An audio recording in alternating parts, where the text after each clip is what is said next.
부동산 교육은 랜드프로. 안녕하세요. 랜드프로 아나운서 연호진입니다. 오늘은 건축을 하시는 분들이 가장 궁금할 만한 질문을 또 준비를 해봤는데요. 네, 과연 내가 지을 건축물의 평당 가격이 얼마나 될지, 네, 정말 궁금하신 분들 많을 텐데요. 네, 오늘 이 궁금증을 또 해소해주기 위해서 우리 세상을 바꾸는 토지투자의 고상철 교수님 모셔보겠습니다. 네, 안녕하세요. 세바토의 고상철입니다. 반갑습니다. 대표님, 네. 가장 많은 질문을 받으셨을 진짜 많이 네, 받았어요. 그 내용을 오늘 또 저희가 또 준비를 해봤는데요. 과연 건축을 할 때, 네, 내가 건물을 지을 때 평당 얼마나 될지. 네. 이게 이제 되게 많이 받는 질문인데 네네. 나중에 아마 이제 우리 아나운서님도 집을 지을 기회가 생기면 제일 궁금한 게 그걸 거야. 네. 내가 이 땅을 샀는데 그렇죠. 건축하는 비용이 총 얼마 들을까 이렇게 하는데 워낙 사람들이 평당 건축비란 말을 많이 써오니까 평당 건축비 이 말이 어디서 나왔냐. 그리고 평이라는 단어를 요즘에 쓰면 안 되거든요. 원래는 제곱미터당. 제곱미터. 그래서 1제곱미터당인데 여기는 평당이니까 3.3제곱미터당 이렇게 해야 되는데 이 질문을 제일 많이 받는 게 이제 궁금한 거죠. 건축비 얼마 드는지 이제 알지도 못하면서 건축을 할 수는 없자. 못한다 이거. 그래서 이거를 사람들이 가장 많이 물어보는데 우리가 이제 어떻게 건축비 계산하는지에 대해서 설명 간단하게 드리고 왜 평당이라는 말 이런 거 물어보시면 되게 불안해요. 좀 약간 건축을 의뢰받는 사람 입장에서는 이게 이 단어 되게 싫어해요. 그럼 어떻게 여쭤봐야 되는 거예요? 이게? 그래서 평균적으로 얼마입니까? 이렇게 하면은 평균적 일반적으로는 얼마입니다라고 할 수 있는데 내가 지으려는 게 다가구 주택인지 상가인지 뭐 근린생활시설인지에 따라 이 종류가 뭔지에 따라 가격이 달라지고 달라지는 원인은 이따가 말씀드리겠지만 시공 그 자재 있죠. 자재를 뭘 쓰냐에 따라 또 평당 가격이 달라지는데 그거를 이제 아무것도 알려주지 않은 상태에서 평당 얼마예요? 이렇게 물어보면 설계 건축 관련된 사람 입장에서는 얼마 드는지 내가 어떻게 이걸 말씀을 드립니까? 좀 짜증스럽게 얘기하시는 분도 있어요. 그래서 우리가 좀 해야 되는 게 이 말을 들었을 때 대부분 사람들이 궁금하는 거니까 집이라는 게 단순하게 그냥 하나로 딱 결정돼서 얘는 얼마 들어 이렇게 할 수 있는 게 아니기 때문에 평당 단가라는 것 자체가 답변하기 좀 어려워요. 왜 어렵냐면 이제 회사가 내가 여지껏 한 5군데 넣어봤는데 똑같은 건물 짓는 거를 물어봤는데 네네. 5군데 다 달라. 평당이란 말을 주로 어디서 쓰는 것 같아요? 이게 아무래도 우리가 아파트 분양받을 때 그치. 네, 몇 제곱미터다, 몇 평당 뭐 얼마다 그렇지. 이런 식으로 하니까 전체 루트에 딱 일정한 건물이 들어가서 정형화되어 있기 때문에 평당이란 말을 쓸 수 있는데 그렇죠. 계산이 딱 나오니까. 그러니까. 근데 우리는 다 아파트 지려는 게 아니라 그렇죠. 뭐 근생을 질 수도 있고 단독주택 질 수도 있고 한옥을 질 수도 있는 거잖아요. 자재도 다르고 다 다른데 똑같이 그걸 평당 얼마냐 이렇게 물어보시면 순간 이제 당황해요. 그 사람도 또 질문하네 막 이런 식으로. 그래서 회사마다 이제 기준을 조금씩 달리 잡아요.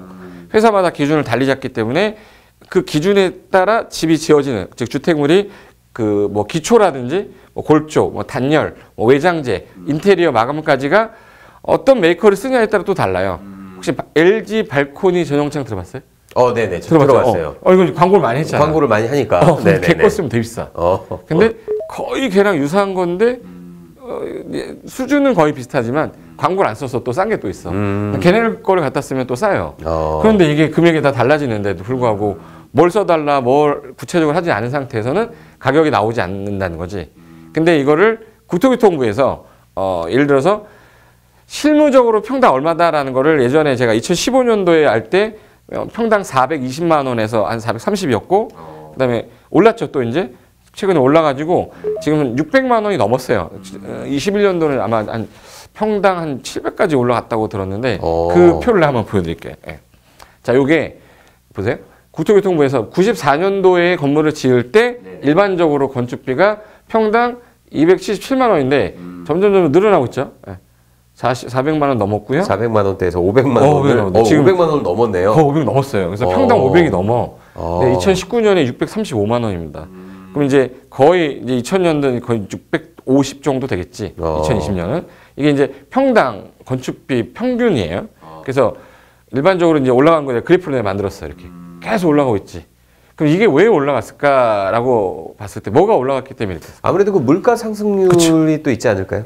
공부 좀 했어요. 네네네. 네. 물가 상승률도 있고 인건비 그리고 자재 가격이 상승했기 때문에 이 세 가지가 가장 큰 원인이 되다 보니까 가격이 올라갈 수밖에 없어. 그래서 부동산 가격이 뭐 예를 들어서 2억이었는데 3억이 됐어. 근데 지금 이 건물을 짓기 위해서는 자재비, 인건비 다 하면 당연히 3억이 들어가야 되는 거야. 그래서 부동산은 어쩔 수 없이 가격이 상승할 수밖에 없어요. 그리고 질문이 들어왔던 건데 요 땅을 가진 사람이 60평 토지가 있는데 다가구 주택을 건축하려고 하는데 건축비가 얼마나 들까? 이게 궁금합니다라고 해서 저한테 물어봤었어요. 그래서 이제 요 어떤 건물인지 보여줄게요. 다가구 주택이니까 1층은 상가, 이쪽은 피로티로 해가지고 주차장으로 쓰고 2층, 3층 이렇게 4층까지 해서 이건 주택으로 나눠서 요거는 이제 월세를 받고 요거는 주인이 살고요. 월세 받고 월세 받으려고 이제 하는 거야. 그래서 이제 전화 왔길래 제가 그때 당시가 벌써 4년 전이니까 450에서 한 500 정도가 들어요. 근데 이걸 하면서도 좀 그랬어. 뭘 질지를 정확하게 얘기를 다가오라고 했지만 무슨 자재를 쓸지 모르잖아. 그런데 이분이 한 번 말이 뭐였냐면 알겠습니다 하고 이제 그때 수업 시간에 이제 질문했던 거였기 때문에 근데 한참 뒤에 찾아왔는데 다른 곳에 알아보니까 320에도 해준다는데 괜찮은 거 아니에요? 그러길래 괜찮아 보이세요? 안 괜찮아 보이세요? 요 왠지 요 내용을 이렇게 들어보니까 저희가 그 지난 시간에 촬영했던 공사가 왜 중단되는지 아나 연결되는 거잖아요. 연결이 되는 어떤 그 연결고리의 시발점이 되지 않나 싶은데요. 잘못 찾은 거지. 네네. 근데 저기서 내가 그렇게 해준다면 좋겠지만 잘 알아보시고 하세요라고 할 수밖에 없는 게 그 시공사가 정해준 기준이 틀렸다고 볼 수는 없어. 계약서를 쓰는 기준에서 이것저것 빼고 평당 320입니다라고 했는데 맞을 수도 있어요. 근데 이걸 가지고 너무 싼데요 이렇게 할 수는 없기 때문에 좀 더 자세하게 알아보십시오라고 했는데 나중에 연락드릴게요 해놓고 공사 중지된 거지. 이게 대표적인 사례였는데 제가 이제 왜 이 건축물을 지을 때 구성되는 가장 큰 세 가지가 있어요. 건축비에서 제일 많이 들어가는 게 첫 번째가 뭘까요? 건축을 해야 돼. 땅, 그렇죠. 토지 매입비. 네네, 토지 매입비. 일단 토지가 있다는 전제하에 이제 건축물을 짓겠다. 그럼 건축할 때 이 건물을 짓는 데 있어서 들어가는 가장 기본적인 비용. 자재비? 그렇죠. 자재비 하나 맞았어. 3개 있는데. 그리고 또 인건비. 그렇지. 인건비. 네네네. 이렇게 3개. 자재비, 인건비 그다음에. 자재비, 인건비. 그리고 또 하나가 뭘까요? 마지막. 있었어요. 관리비. 관리비가 있군요. 네, 이거 공사 과정 관리해야 돼요. 그래서 인건비가 거의 절반이라고 보시면 돼. 45%에서 한 55%. 자재비가 대략 25%에서 35%인데 30%, 관리비가 한 20% 정도 돼서 100%인데 근데 이 세 가지를 합쳤을 때 건축비가 얼마 나와요? 라고 하는데 이거를 다르게 만드는 원인이 있어요. 그 어떤 원인이 있냐면 그 원인 중에 대표적인 게 왜 다르냐? 첫 번째가 종류. 얘가 주택이잖아요. 이걸 안 짓고 내가 만약에 사무실을 짓는다. 사무실은 방의 개수를 많이 만들 필요가 없기 때문에 자재비가 좀 약간 줄어요. 그리고 오피스텔을 짓겠다. 원룸을 쪼개겠다. 원룸은 또 방을 쪼개야 되기 때문에 또 건축비가 좀 들어. 그래서 종류가 뭐냐에 따라 들어가는 비용이 다 다른데 평당 얼마예요? 이렇게 얘기하면 뭘 짓는데 이렇게 물어보기 시작하게 되는 거야. 두 번째 다른 게 뭐냐면 시공 방법이에요. 이게 한옥 같은 경우는 좀 돈이 좀 많이 들 것 같아요? 적게 들 것 같아요? 한옥은 글쎄요. 한옥은 아무래도 조금 돈이 덜 들지 않을까. 이게 콘크리트라든지 벽돌은 흔하게 재료를 구입할 수 있는데 한옥은 재료를 구입하기 쉽지 않아요. 오히려 더 희소성 때문에. 그렇지. 통나무 큰 걸 만들고 갖고 와야 되고. 네네네. 그러다 보니까 기둥을 또 만들어야 되잖아. 그러면 하나하나 찾다 보면은 얘는 평당 1,000만 넘을 때도 많아요. 결국 인테리어가 이제 추가되는 부분이 있기 때문에. 약간 시공하는 데에서 뭘 하냐에 따라 좀 약간 다르고 내외장재 뭐 대리석을 쓸 거냐, 그냥 벽돌로만 할 거냐, 위에다 드라이피트로 뭐 샤시 같은 걸 할 거냐 여러 가지 내외장자를 쓰는 거에 따라 금액이 약간 달라질 수가 있기 때문에 이렇게 해서 건축비가 다 통일됐다라고 할 수는 없는 거야. 그다음에 이제 규모 있어. 규모가 원래 큰 건물 있고 작은 건물 있잖아요. 네네. 당연히 큰 건물이 비용이 많이 들까, 작은 건물이 많이 들까? 평당. 작은 건물이 더 많이 들을 것 같아요. 그렇죠. 작은 건물이 많이 드는 이유가 조그만 거 하나 짓는데 인건비는 똑같이 들어. 그렇죠. 자재비 다 똑같이 비싸게 들어가고 버려지는 게 많고. 그러니까 이제 사람이 8명이 필요하다. 큰 건물 짓는데 근데 좀 작은 건물 짓는데 8명이 똑같이 필요해. 근데 얘는 나중에 보면 평은 작아. 그러니까 어차피 투입될 인력과 자재인데 그게 작게 짓는다 그래서 그게 그렇게 뭐 줄지 절감이 않는 되는 건 거지. 아니니까. 시공자 네네. 있어야지, 설계자 있어야지, 인력이 있어야 되는 건 똑같거든요. 그러니까 이제 내가 규모가 얼마짜리 짓냐에 따라 가격이 또 달라진다. 그다음에 이제 계약 조건이에요. 회사 생각하고 내 생각이 되게 달라. 그러니까 나는 이런 생각해요. 이 땅에다가 다가구 주택을 지는데 평당 얼마에 물어볼 때 이 사람의 의지는 전체 들어간 비용을 물어보는 거야. 근데 회사는 그렇지 않아요. 회사는 그걸 다 포함하지 않고 단순하게 그러면 이 건물 짓는 비용만 계산해서 주는 데 있어. 근데 대략적으로 그냥 이 정도 들 거다. 근데 만약에 이 건물을 철거해야 돼. 철거하고 지어야 된다 그러면 나중에 철거비 나중에 주세요라고 할 수 있어요. 그럼 이 사람 입장에서는 철거비를 빼고 평당 얼마다라고 얘기한 거야. 근데 이 사람은 총 건축하는데 드는 비용이 얼마냐고 물어봤으니까 그래서 평당 320만 원이에요 이렇게 했어. 나중에 철거비 주셔야 돼요 했더니 왜요? 그때 평당 320만 원이라며 철거비는 포함 안 한 거잖아. 이렇게 하면서 돈을 더 달라고 이제 하긴 하는 거야. 그럼 이제 평당 320이 아니라 평당 350으로 올라가요. 그러다가 이제 또 뭐 들어가냐면 인입비, 뭐 전기 들어가는 거, 옵션비, 주차장 필로티로 하는 거, 내가 있는데 발코니를 확장하면 확장하는 건축비 또 들어가죠. 그리고 자재 가격이 뭐 1월 달에는 뭐 얼마였는데 뭐 5월 달에 좀 올랐다. 그러면서 추가로 공사비를 내놓으라고 그래. 그럼 제가 그때 아까 평균 한 500만 원 정도 가는 거 맞아요? 그랬더니 나중에 계산해 보니까 오히려 평당 600만 원이 된 거야. 이 사람은 100만 원을 이제 뒤통수 맞는 거죠. 그러니까 계약 조건도 다르고 내 외장재 뭐 규모 다 다르기 때문에 평당 건축비란 말은 쓸 수가 없는 거예요. 근데 사례를 하나 줄게요. 요 그림하고 요 그림하고 요 그림 이게 연면적이 다 똑같아요. 바닥 면적 합계가. 합계가 똑같은데 느낌상으로 가는 거야. 어느 게 건축비가 제일 똑같은 연면적입니다. 연면적 1000평인가 그럴 거예요. 어느 게 더 비용이 많이 들 것 같으세요? 저는 좁게 올리지만 층수를 더 높게 올리는 게 더 많이 들지 않을까 싶은데요. 느낌이. 야, 이제 부동산 할 때 됐어 이제. 이게 왜 그러냐면 바닥 면적을 짧게 해가지고 자르고 또 하려면 네네. 바닥이 많아지잖아요. 그렇죠. 그러면서 구조에서 벌어지는 것들이 많아. 그래서 제일 적게 드는 형태가 큰 형태의 면적이 제일 적게 들고 통으로 잘 빠진 면적이 그럼 집 짓기가 조금 더 수월하겠네요. 그렇지, 그죠? 그렇지. 건축비가 좀 적게 들고 이 똑같은 면적인데 이 부분이 여기로 간 거예요. 길어진 거지. 그럼 얘는 이 부분을 잘라서 위로 올린 거예요. 그러니까 일을 2번 한 거지 이거. 그러니까 건축비가 더 많이 들 수밖에 없게 돼 있는 게 현재 이 상태다. 그런데 이걸 평당 얼마냐라는 식으로 할 수가 없잖아. 그래서 그렇게 된 거고 그 평당 건축비가 아까 생긴 이유가 아까 뭐라고 그랬었냐면 주로 어디서 많이 쓰다가 제가 생각할 땐 그 아파트 그 평당으로 따져서 그런 게 아닐까. 또 맞췄어요. 네.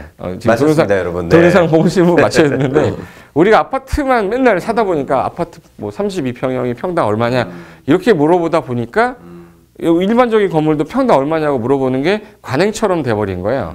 그런데 이제 건축을 하거나 설계를 하시는 분들은 아파트를 안 하시는 분이라 평당 얼마예요? 그러면 진짜 이거 전체 들어가는 자재비, 뭐재비 뭐 다 더한 다음에 전체 평수에 따라 나누기 때문에 그분들이 바라보는 거는 일반인들하고 다르단 말이에요.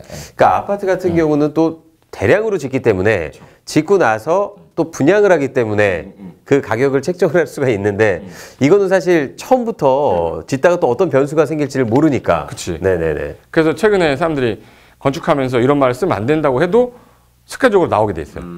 용도도 다르고 형태가 다르기 때문에 다 건축비는 달라진다라는 거를 꼭 알고 계시고 정확한 금액을 알고 싶다. 그럼 이거는 좀 약간 전문가한테 문의를 좀 해보시는 게 맞습니다. 그래서 우리 빌드프로라는 회사 같은 데서 문의하시면 내가 설계 맡기고 뭐 할 때 정확하게 알아봐주고 하는 그런 곳을 찾아야지 무작정 세 군데 찾았는데 제일 싸게 해준다고 그래서 거기서 계약하시면 문제 발생하는 이유는 거기서 발생하는 거야. 여기 종합건설회사랑 동네 건축업자 있을 때 자 누구한테 의뢰할 때 건축 비용이 좀 더 많이 나올 것 같아요. 아무래도 그 종합 건설 회사가 더 나오지는 않을까요? 좀 더 많이 나와요. 네네네. 건축이 좀 많이 나오는데 저는 이게 비용이 싸니까 여기서 한다 이렇게 선택하지 마시고 중요한 거는 얘가 공사를 끝날 때 내가 아무런 문제 없이 진행이 잘 될 거냐. 얘랑 나랑 같이 하는데 싸게 해준다고 그래서 갔는데 진행이 철저하게 잘 이행이 되냐. 이 이행의 문제가 저는 더 중요하다고 생각하기 때문에 이행을 이쪽이 잘할 것 같은지 여기가 잘할 것 같은지를 확인해야 건축 과정에서 문제가 발생하지 않습니다. 그래서 이런 것들 그래서 싼 거 선택해가지고 뭐 평당 단가 낮게 책정한 업체일수록 문제가 나중에 이제 시공자 사이에서 문제가 다툼이 생겨요. 그러다 보니까 계약을 해지할 수도 없는 상태니까 추가로 돈 달라고 하면 돈 못 주죠. 돈 못 주니까 공사 정지 되는 거지. 그래서 일반적으로 이제 최대한 더 알아보시고 안전할 수 있는 안전망을 만들어 놓은 상태에서 건축하시는 게 좀 도움이 좋다. 그래서 유의해야 될 것 제가 마무리하면서 정리 좀 말씀드릴게요. 네.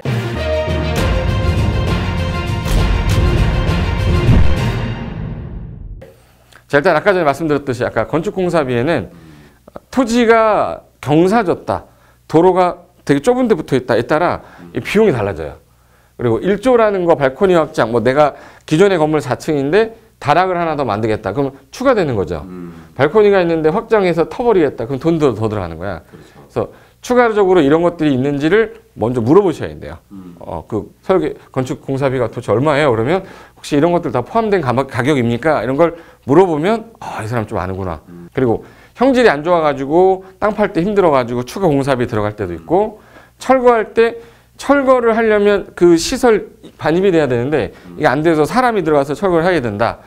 너무 좁아가지고 포크레인이 못 들어가. 그럼 사람이 철거를 해야 돼요. 직접 들어가서 이렇게 맨몸으로 부셔야 되는 거. 근데 차가 들어갈 수 있으면 포크레인 하루 돌리면 다 철거되는데 그때 비용이 또 많이 들어가요. 그래서 이런 것들에 대해서 좀 미리 사전에 좀 알고 물어보고 자문을 통해서 해결을 하시면 도움이 좀 될 것 같습니다. 평당 건축비가 얼마인가요? 라는 말보다는 제가 대략적으로 자재를 뭘 쓸지는 정하지 않았는데 종류는 아직 확정된 건 이건데 추가로 뭐 공사비가 더 드는 것까지 다 포함했을 때 건축비가 얼마 정도 들지 계산할 수 있을까요? 이런 식으로 물어보면 이 사람 되게 많이 아는구나.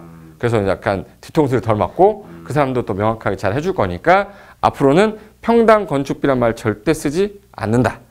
앞에 부연 설명을 하고 쓰면 괜찮은데 이렇게 쓰셨을 때는 나는 바보다. 날 가지고 울고 먹어라. 이런 뜻으로 이해하시면 되겠습니다. 네, 오늘은 평당 건축비 얼마예요? 라는 주제로 저희가 한번 이야기를 나눠봤는데요. 라는 말을 네. 앞으로는 평당 건축비 얼마예요? 라는 말보다 전반적으로 내가 이런 목적과 용도로 건물을 지을 건데 대략적으로 들게 되는 총 공사 비용이 얼마나 들까요? 라는 표현이 보다 정확하지 않을까 싶습니다. 너무 됐어요. 네, 세상을 바꾸는 토지 투자. 오늘은 고상철 교수님과 함께 평당 건축비에 대해서 한번 알아봤는데요. 다음 시간에 더 유익한 컨텐츠로 제 빌드 프로와 함께 또 찾아뵙도록 하겠습니다. 시청해주신 여러분 감사합니다.